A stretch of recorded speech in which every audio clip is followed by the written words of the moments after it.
when we give honor, we will see a return on it.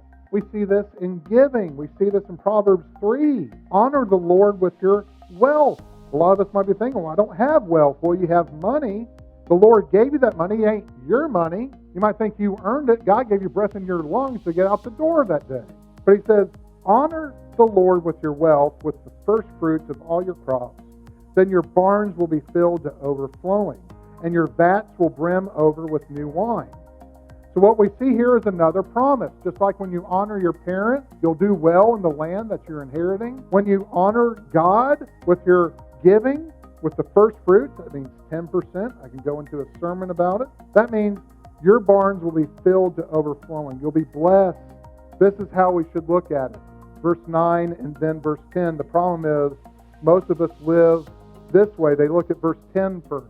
When the barns are filled to overflowing and your vats are brimming over with new wine, that's when you honor the Lord with your wealth. And this is where so many of us come up with so many excuses. I got this payment coming up. I got this vacation coming up I got to save for. We make so many excuses. And then we withhold from what God has already said is His. We withhold from God, and therefore we still expect to be what? Blessed. God doesn't honor that. We honor God with our wealth. And that goes back to this idea we should be giving honor in rhythm and not reaction. It should be commonplace. It should be something like breathing. It should just happen.